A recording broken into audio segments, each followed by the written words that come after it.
Okay guys, so the next thing I'm going to be redoing here is the starter clutch.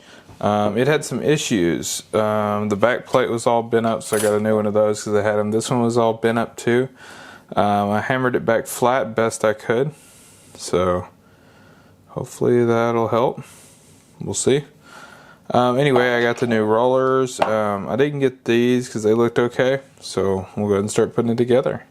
So there's some holes in there, you may be able to see them right there. And how this works is the spring goes inside this little thingy. So what I was doing, let me see if I can show you here real quick. All three of these are the same, okay? So there's a spring that goes inside this little piece that gets pushed down inside here. There's a hole inside the plate right there.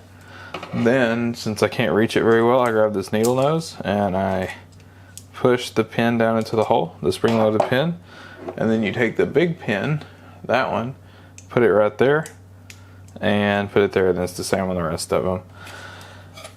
Then there's going to be a plate right here. It can only go in one way for the holes to align. If you do it the other way, they won't. See? So it has to be this way. And that corresponds to this alignment pin right here on this hub, so I'll go ahead and put that on there. If you notice, it's to the left of it. So just like that. And now the hub's back on. The final step's going to be, of course, reinstalling the screws. I'll just kind of get it set there lightly till I get all of them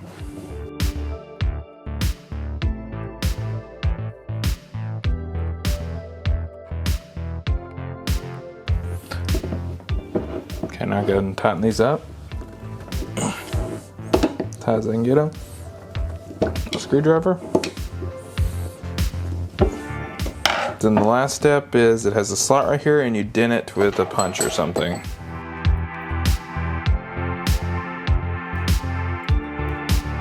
There's one on either side.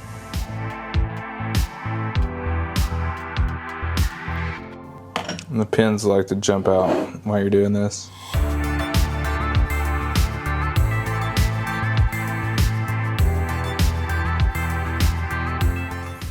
Okay, so then I get my pins that came out.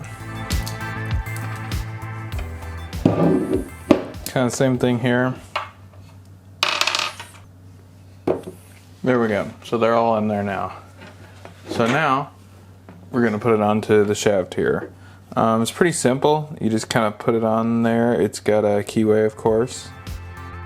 Right there, just like that. And you can feel. It'll try to grab if it turns one way but not the other. See? And that's the way that works. The last thing that goes in is the nut here, or the big screw.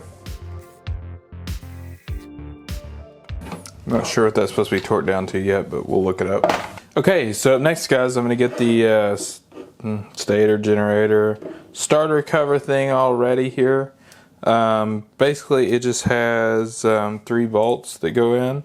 I'm going to go ahead and Loctite these. I don't think it technically calls for it, but like I said all along, this manual doesn't call for a whole lot. It's just a bit of Loctite on each.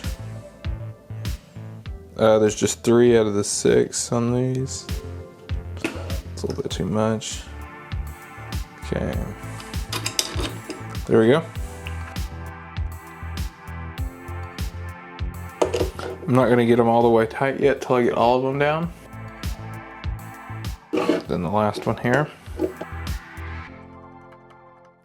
There we are. Okay, so we got that on. So I'm going to go ahead and give these a little extra tighten now. They are 6mm, so nothing you can do with a hand screwdriver is going to hurt it. Okay. So like you saw a minute ago, I went here and put this on. The starter chain, it's pretty easy. Basically, this is a new one because they don't sell them technically, but it's just the same as the timing chain. So I just bought another timing chain and got an extra rivet link and made it the correct length and riveted it. Basically, there's just this back gear that slides right on. There's a kind of a guide here that keeps the gear where it's supposed to be, and then there's a gear that slides on to the motor, and you just kind of slide it on at once and put the lock on and you're done. Also Loctited that one. Like you just saw, I just put this on. Of course, it'll free turn one way because of that clutch, then turns the starter the other way, of course. I went ahead and put the 2 pins in right here and right here. And so now we just need to put this, the gasket on again. Right there like that.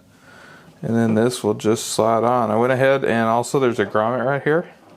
I went ahead and put a little bit of case sealant on right there on the inside of it so it doesn't leak. And this will pull itself right on just like that. The reason I went ahead and put this on next is because the timing marks are on it, as you can see there.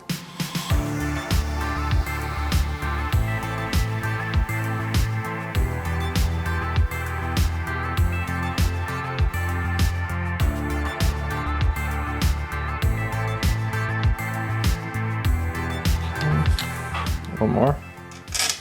This is an aftermarket bolt kit right here.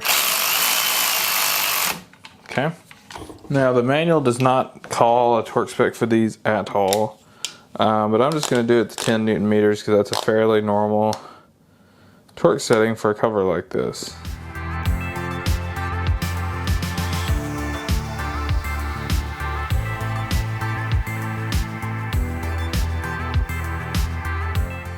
So this kind of goes up in there like that. There's a tab there that's got to be bent out of the way. Or you could take this thing out if you wanted. Or just get bend the tab out of the way. It goes just like that. And then this kind of, if you see, slots in right up here, right here.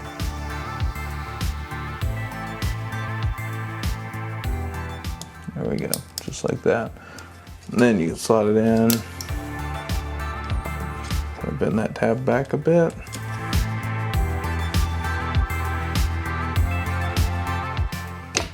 There we go. And this plugs in just right there. Not very positively, so we'll tighten that guy up quite a bit. And then it plugs in right there just like that. Okay. So now we can set the engine at top dead center so we can do the cam timing up top. Currently I have the cam chain so I can turn it freely. The mark is right here, I believe. Right there. Okay, so now it's time to do probably the hardest part of these engines is do the cam timing. The first step is to actually put the cam gear in right here, this sprocket. It kind of just slips in. It doesn't really matter much right now where you get it, just put it in there. Then you're going to set it down. Let me use this magnet to make it easy. And then of course put the gasket on. The next thing to go on is the cam box right here. And it just goes straight down over that. There we go, just like that. So this is held down by 4 bolts also, besides the main head bolts. So we'll go ahead and do those now.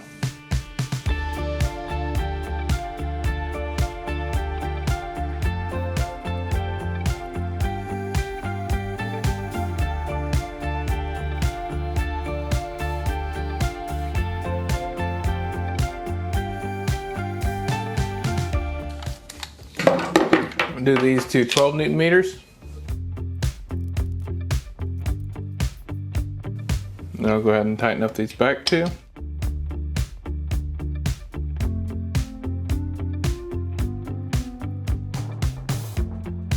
Okay, so I've gotten those all tightened down, so now it's time to get ready to put the cam in. Okay, so the cam comes in from this side here, and it takes a little bit of practice to kind of get it in. A little bit of trying anyway. So I'm going to go ahead and bring the sprocket up there to catch it. I can set that down on it and get that out of the way. This is the hardest part because this has to go through there. So the cam's not actually in the right spot right now, but I'm going to move it around right now to help get it through, to make it easier. There we go. See how we got it through there like that? Now it's resting again. And I can just kind of turn it till I get it in the right spot. There we go. Make sure you get the right side up. Okay, so now that we've got the cam in, it's time to do the actual timing, which can be a little bit tricky. So the first thing to do is make sure I've got this at top dead center there. Okay, so now that we've got that in place, I want to get the cam into the right spot. So there's actually a mark on it. There's like it looks like an L and it points upward. There it is. I actually had it in the right spot, luckily. And you want to make sure when pulling on the front of the crank that you do have it tight. There it is, right there. That's the spot. Okay, now that I know where it is and I've got it where I want it, I'll move the crank to the corresponding, the crankshaft, sorry, to the spot right here where it's supposed to be. Just like that. There we go. Okay, so let me show on the GoPro here. So if you can see that L right there, it's right there at the top. It's pointing straight up is where it's supposed to be. When the crank is on the L and the LT mark. So that's the way you time it. So now that we've got that in there, we'll go ahead and put a bolt in. So on the cam, there's two different kinds of bolts. One has a shoulder, one doesn't. The marks here, you can see that corresponds with it in the crankshaft actually. One of them has a smooth section on one side, and one of them doesn't. One of them's threaded all the way to the end, and one of them has kind of a dowel, and that's what this side's supposed to act like. So I'm going to go ahead and get this side bolted on there. This is a little bit of a tricky thing to do, so just be patient with it.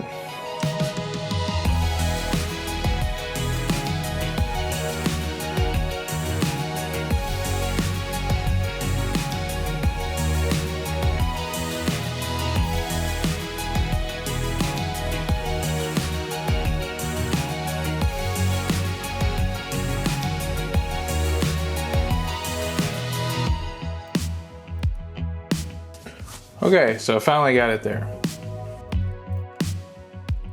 So now I'm just tightening up this bolt on the cam chain sprocket. It's the opposite side. I've checked the timing as I've turned it, and I released the spring on the tensioner, so we should be just about good to go here.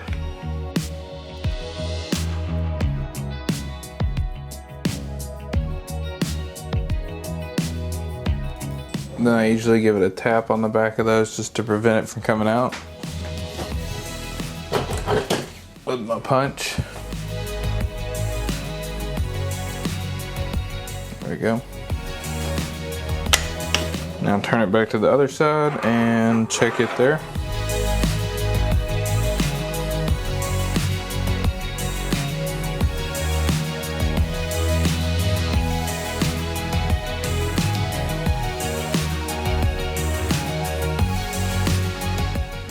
So that's in now.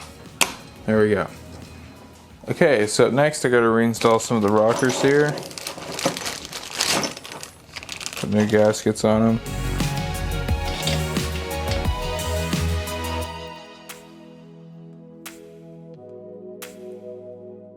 As you can see, it's eccentric there is why it works.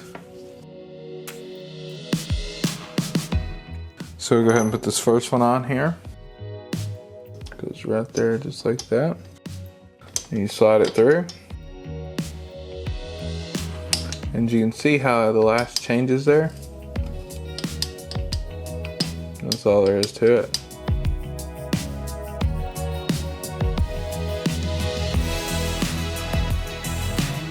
Next I'll put the gasket back here. Yep.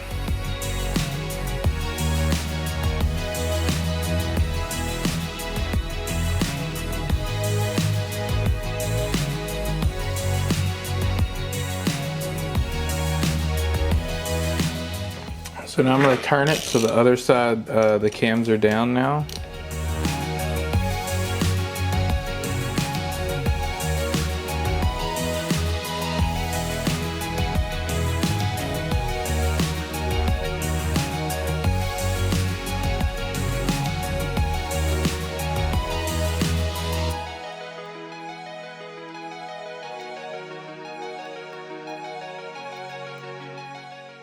Quick valve preload on these. Okay, way too much. Right there. Okay, Okay, I think we about got it, really. I'll just go ahead and turn it over a few times to make sure everything's right. I've already released the cam chain tensioner so that nothing should move out of the ordinary.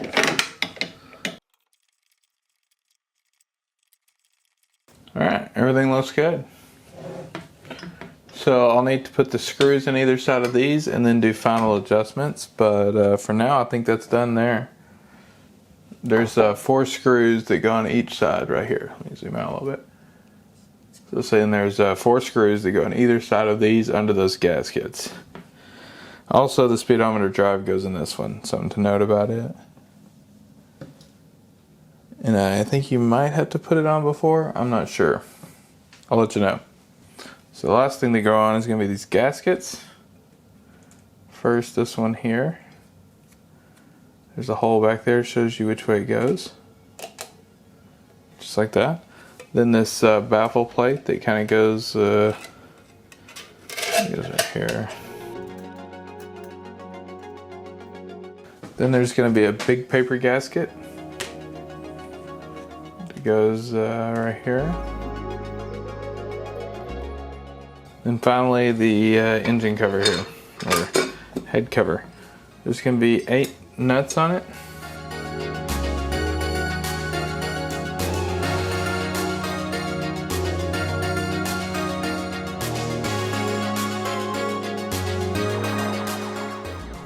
Okay, so I'll have to find that nut. I'm not sure where it went, or the washer.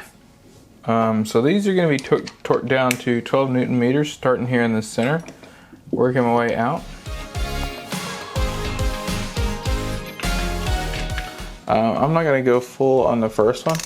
I'll just go a little ways as it pulls it down.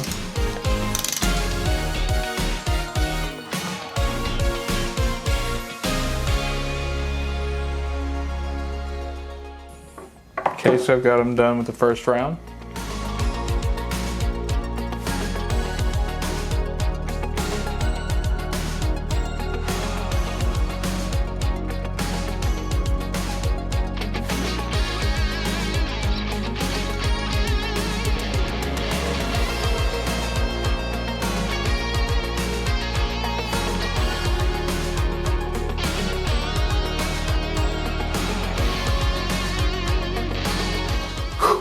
Alright, like I said, each one of these has 4 screws that kind of hold it to the actual block.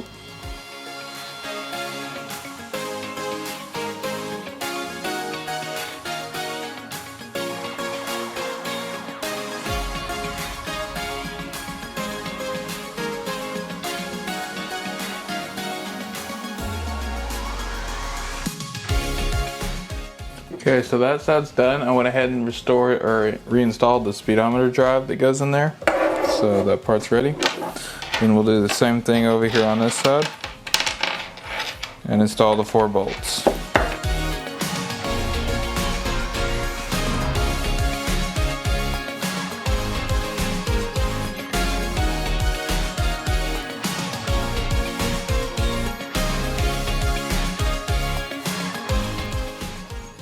So I've got both the cam boxes installed, and that's done now.